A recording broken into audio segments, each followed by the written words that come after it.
première chose, sur le système bancaire, on va dire, on parle là des conséquences internes au système, zéro conséquence. Parce qu'au fait, il faut comprendre, il y a 8 banques commerciales en Haïti. La Citibank, c'est la 7e banque commerciale en termes de rang, juste devant la Banque populaire haïtienne qui a des difficultés depuis quelques temps. Et deuxièmement, la part de marché de la Citibank, c'est 2%. En termes de crédit, c'est 1,94% du portefeuille total du crédit du système bancaire. C'est-à-dire que c'est pas une institution tellement représentative que le départ de cette institution va avoir un impact considérable sur le thème. Troisièmement, il faut considérer que la Citibank, justement, c'est pas une banque qui, en tout cas, traitait avec des biens individuels comme toi et moi. C'est notamment avec des banques, avec des entreprises. C'est-à-dire que c'était donc des corporate banking. Et quatrièmement, justement, ça a été une banque qui avait qu'une seule succursale en Haïti et c'était au niveau de Port-au-Prince. C'est-à-dire qu'en termes d'impact interne, eh bien, il ne faut pas s'attendre à de grandes choses. Ça fait un. Mais maintenant, il faut être d'accord que, écoutez, sur le plan global,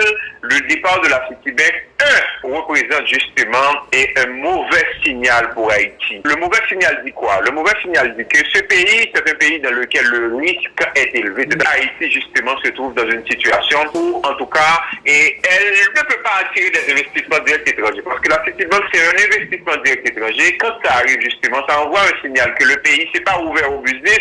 En tout cas, ça dit aux investisseurs potentiels qui réfléchissaient ou qui seraient en train de réfléchir, ça envoie un signal pour leur dire que, écoutez, il faut s'arrêter parce que ce pays n'est pas ouvert aux entreprises étrangères. Ça, c'est une première chose. Maintenant, la deuxième chose, c'est peut-être, on va dire, conséquence en termes, c'est peut-être un signal qui dit que le système financier haïtien ne se porte pas très bien parce qu'au fait, il faut le dire, depuis 2018, le système financier, dominé par le système bancaire, est en grande difficulté parce que tout simplement, vous allez voir que les impayés du système augmentent considérablement, les provisions pour créances douteuses, c'est-à-dire un ensemble de monde qui pratique pas qu'à payer justement et augmenter de manière considérable dans le système, le rendement du système augmente et le rendement du système ne cesse de plisser, même s'il faut être d'accord que dans toutes les branches d'activité qui existent en Haïti, c'est uniquement le système financier en tout cas qui dégage des valeurs ajoutées positives, mais ce sont des valeurs ajoutées positives qui se détériorent à travers le temps. Donc, en résumé, c'est quoi?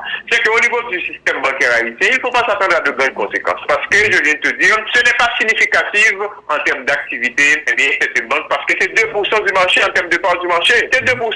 Le marché de crédit, c'est environ 94%, même s'il faut être d'accord, deuxièmement, que, écoutez, ça envoie un mauvais signal pour le pays, ça dit que le pays n'est pas ouvert au business, et deuxièmement, ça traduit une situation de difficulté du système financier haïtien. Donc voilà ce que je peux te dire.